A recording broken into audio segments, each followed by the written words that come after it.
Chapter 66, What's wrong? He heard her sigh, his heart pounding wildly as he asked in a low voice. Only after he spoke did he realize that his voice was hoarse and dry. Her soft body was leaning against his chest without any restraint, causing his thoughts to be interrupted. The cold water poured down continuously, but his forehead was still sweating, immediately washed away by the water. She leaned her head on his shoulder and whispered, "I'm sorry, can I take back what I just said? I didn't want to chase you away, I didn't want to break up with you, but I didn't want you to see me looking so pitiful and miserable, so I said something so careless. Also, I shouldn't have investigated you, shouldn't have disbelieved you. Maybe I'm not used to such intimate relationships, so I feel uneasy, this is also my fault." But, her voice was very small, like a child who had made a mistake and was begging for forgiveness. "Don't be angry with me, okay?" He pressed his face against her cold cheek. "Okay." The cold water flowed through both of their bodies, bringing their hot bodies closer together. The feeling of their skin became clearer. He could clearly feel her chest rising and falling. Her breath on his neck was also hot and intoxicating. He didn't know if she was in her right mind, but he was very clear. When he had just entered the room, her white shirt was soaked with water, sticking to her body. Everything was clear as day. Now she was nestled in his arms, her slender legs curled up between his legs. He tilted his head, his black eyes clear, quietly looking at her. She also met his gaze, not afraid. The corners of her lips curved. "Harrison, actually I've fallen in love with you." She let out a breath, curled up in his arms again, closing her eyes. He didn't know what he was feeling right now. He thought maybe she wasn't sober, but time and time again, every word she said made his heart flutter. Thinking about when they argued, she asked to break up, as if she could leave at any time, but thinking about her words of love just now, even a calm person like him couldn't think normally anymore. So even if she hated him to death, he had to use every means to keep her. At this moment, he didn't care about anything, even if it was a deep abyss, he wouldn't back down. The emotion and stubbornness in his heart intertwined. He was angry. How could he let go of the girl he loved? He bent down, put her in the bathtub. She thought he wanted to leave her, surprised and helpless, opened her eyes wide, holding his fingers tightly. But a second later, he leaned closer, kissing her soft lips very gently. She raised her arms to hug his neck, as if tacitly agreeing, even more so as if inviting. He had nothing more to fear. His fingers fumbled to undo her dress.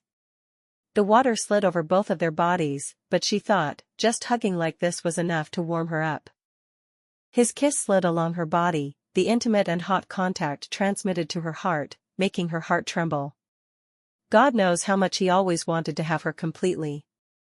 He bent down to look at her, and she was also looking at him. At this moment, it seemed like all the previous hurts and misunderstandings were no longer important. She felt the change below, her eyes flashed with anxiety and worry. His eyes were very deep, pitch black, without any light, like a swamp that wanted to drown her. She originally thought she would be afraid, but at this moment, she didn't know why. She relaxed, gradually closed her eyes, and slightly curved her lips. His heart trembled, the feeling of desire became more intense. At the last second, he still asked uncertainly in a low voice, "Serafina?" She opened her eyes in a daze. "Yes? Do you know what I want to do next?" He looked at her intently, seeing her face blank. "But I know." She lazily closed her eyes, turned to him once more. "Harrison, I am yours." He had no reason to hesitate, leisurely and resolutely became one with her. She frowned and slightly arched her body, leaning on his shoulder, to feel more intimacy and warmth. In the spacious bathroom, it was so quiet that there was only the sound of water splashing and the two people's breathing getting heavier. Perhaps she had been in the cold water for too long. She couldn't hold back her shivering, and tried to curl deeper into his embrace. He suddenly stopped, leaving her body. She suddenly felt lost and empty, opening her eyes wide, looking at him blankly, not understanding anything. He turned off the shower, pulled the towel, wrapped her shivering body, and said hoarsely, "Cold?" She nodded, then shook her head again. He laughed, put her on the bed, and wiped the water from her hair. Without the gentle steam, she was completely covered in his strong masculine breath, her body also more sensitive. She only felt hotter and hotter, more and more tense, a numb feeling rushed straight to her heart, both strange and difficult to control. Ah! She let out a soft cry, then collapsed in his arms. He also left her body at the right time, lying beside her, holding her tightly in his arms. She was so tired that she almost left her body again. But there were still some things that needed to be said. After who knows how long, she buried her head in his chest, her voice dry and apologetic. "Sorry, I shouldn't have doubted you. I don't know why it's like this either. I've been very confused, very scared lately. My mother is about to die. I'm relying on drugs even more seriously. And William is still hiding outside. It's very possible." She couldn't tell him about her previous life, but at least she didn't need to hide her fear. Maybe one day he will come back to take revenge, will kill my grandmother, kill my younger brother. I'm really scared and terrified enough. Every day my heart is filled with negative emotions, not knowing where to go, not knowing if there is a future or not. I'm afraid that I will die immediately, and there are still many things that I can't let go of. I'm sorry, I only thought about doing everything I could to protect my family, but, her tears fell drop by drop, I forgot that you were also my family. I'm sorry, I forgot. I'm sorry, when I have problems, I always hurt you. I was wrong, I will never do that again. Don't go, don't leave me, okay? She reached out to hug his neck, sobbing and refusing to let go. I know. His eyes were deep, close to her cheeks. Let's start over from the beginning from now on. Starting over again, can we really start over again? She closed her eyes that had cried until she was tired, leaning close to his chest, clearly loving him, clearly wanting to rely on him. Why did she still make this mistake? Luckily she was forgiven, luckily she could still correct her mistakes, otherwise, where should she go to find him now? I promise, I'll be good in the future, I'll ask you about everything, I won't hide anything, I won't doubt anything. She cried for a long time, her nasal voice was very heavy, her voice was also hoarse, but she seemed coquettish. Yeah. He calmly replied. Actually, he had forgiven her long ago. He knew that taking this medicine too much would make people feel anxious and restless, negative emotions would rise, and they would lose their ability to judge. The shock of the accident made her start taking the medicine again. He could imagine how depressed and desperate she was during this time.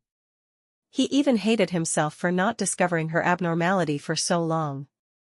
I'll find a professional doctor to help you quit your dependence on painkillers. Compared to opium, this medicine should be easier to quit, he said.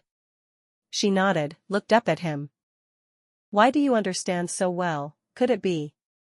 Her eyes darkened, a hint of heartache flashed in them. Could it be that he also? When he saw her expression, the corners of his lips twitched, and he smiled again, with a helpless expression. When I came back from Shijiang, I broke a few bones, and couldn't move all day. When I was young, I couldn't bear the pain like now, so I stole medicine to take.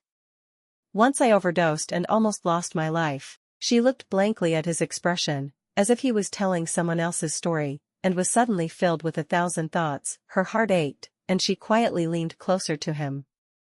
After a moment of silence, she asked, what happened next? My uncle, Andrew's father, was an army officer at the time and dragged me into the army.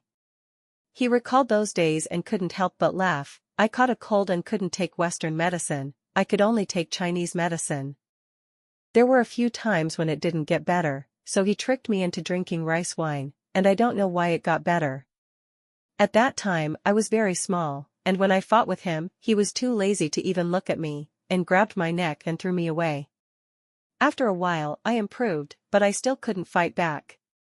He had one hand on my head, and no matter how much I punched or kicked him, I couldn't touch him. She imagined that image and laughed along. He glanced down and saw her tears streaming down her face, but she finally laughed, and now he was relieved. She snuggled into his arms, feeling gradually tired. The two of them hugged each other. The moon was clear and quiet. She slept quietly, then woke up quietly. A dreamless sleep, as peaceful as the deep blue sky. It had been a long time since she had such a gentle sleep. She opened her eyes. In the bright moonlight, the man beside her slept soundly and peacefully. His chest was still as warm as ever, his heartbeat was still strong and safe, so warm that she just wanted to throw herself into his arms and never leave. She raised her eyes, the moonlight filled her black eyes. He was sleeping soundly, his face no longer had the cold or sharp look of the day. While he slept, every corner softened. She stared at him for a long time, her heart silent. Finally, she gently lifted his arm from around her waist, put it down slowly and gently, lifted the blanket, got out of bed, put on her nightgown, and went out. The night wind on the terrace was very strong, blowing her white robe like a white kite. She had been weak recently, and it was difficult for her to reach the edge of the roof in the strong wind. The moonlight was very beautiful, like a stream of mercury flowing down the green mountains, the grass stretched out undulating, so vast that it made people feel immersed. She raised her head, the sky was full of sparkling stars, high and deep, like Harrison's eyes. She took a deep breath, blinked her misty eyes, and let the wind blow her long hair and nightgown. She lowered her head, her bare feet took a step forward, the darkness under her feet was like an abyss that could never be returned, the strange feeling of excitement made people dizzy and excited. She still remembered, in her previous life, she had fallen like that, like flying against the wind, very free, also very exciting. The world and sky were completely silent, only the sound of the wind whistling past her ears. She looked down at the darkness under her feet, suddenly smiling. Would her fate be to repeat the mistakes of her previous life? She would never believe it again. Before, every time she had an addiction, she always felt helpless and powerless, but today, she had succeeded, her heart was full of hope. She in this life had so many friends, had so many changes, could definitely give up her dependence on drugs, would definitely see Theodore and the Smith group getting better and better, she herself would also truly get better and better. Why should she let the past make her miserable? Trying to live happily was the most important thing. This life and the previous life were too different. Theodore was not the same as the previous life, she was also not the same, now she had Harrison and her relatives by her side. Whether it was William or fate, she could smash them all. The night wind blew from behind, her center of gravity was unstable, but she still controlled herself, her body swayed as if she was teasing death, extremely excited. But she did not stand there for long, was about to retreat when suddenly she was grabbed by the waist and pulled back. She suddenly felt like a wooden puppet pulled back by a terrifying force, pushed into that familiar chest. In the howling night wind, the familiar scent of his body became even fainter. "Where do you want to go?" Harrison lost his composure, his voice trembled, mixed with a panic-filled threat. "Where do you want to go?" He held her head tightly, as if using all his strength to hold the whole world, his deep eyes unblinking, staring into the boundless darkness. He was trembling, afraid. She was held so tightly that she couldn't breathe. She knew he was misunderstanding, and wanted to explain, but the warm liquid had already flowed from her sideburns to her face, and in a moment it had cooled down because of the wind. She was startled. Her face was covered in his cold tears. Her eyes were stinging, she tilted her head slightly, pressed against his tear-stained face, wrapped her arms around his waist, and said softly, "You misunderstood, I don't want to leave." "You're not allowed to go." He choked and fiercely interrupted her. "I already said, no matter where you want to go, just tell me, I will go there with you. Anywhere is fine. But not now." She was stunned, her eyes swept past his shoulders, the stars in the sky seemed to be floating and flickering in the water. "Serafina, don't give up. Don't give up, okay? You'll get better, you'll definitely get better." She gently closed her eyes, tears streaming down. "Okay." The next day, he sought out psychological counseling, doctors, and addiction specialists to form a group, specifically to help her completely quit her dependence on painkillers. The doctor said that her condition was not too serious, it was only the early stages. If this treatment was effective, then the possibility of eradicating it and recovering was very high. She was very cooperative, she had her grandmother, her mother, her younger brother, and Harrison. Her life had just begun, she had to live well. Today, when she and Harrison were sitting in the living room, listening to the doctor talk about her condition, her younger brother suddenly walked in, followed by a few Taoists. She signaled the other doctors to stop talking, then stood up and looked at him. Are you free again today? Unexpectedly, he looked at her fiercely, as if he wanted to hit someone. Serafina, you're sick, why didn't you tell me? She was stunned, feeling that something was wrong. Before she could open her mouth, his finger tapped her forehead. A principled person like Lucas would take this medicine? She was secretly shocked. He knew, was it like the previous life? Serafina, his voice suddenly softened, looking at her with pity. After the car accident you couldn't take it anymore and took medicine? No wonder I saw you were so healthy. It turns out it was a fake reaction from taking medicine, he said painfully, and in an instant he glared at her fiercely. Why do you keep making people feel uneasy? Now I'm getting better and better, but you're getting more and more messy. Her face was ashen.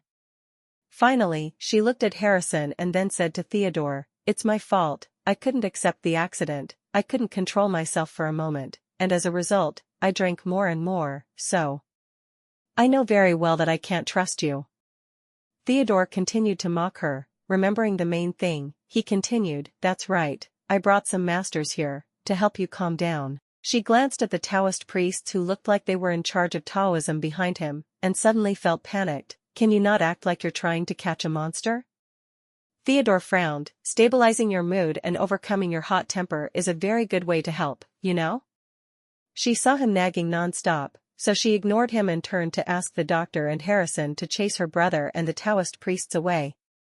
But unexpectedly Harrison and the doctors were on the same side as her brother.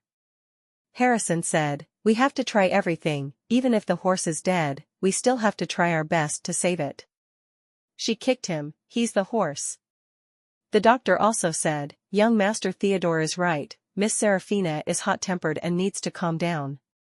Her face darkened. He was the one who was hot-tempered, the whole hospital was hot-tempered. As a result, in the warm afternoon sunlight, under the guidance of several Taoist priests, a group of people sat in the spacious living room, sitting cross-legged on the carpet.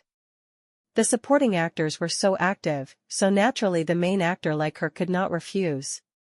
Although she sat cross-legged, she was extremely skeptical about the effectiveness of this method of consciousness therapy.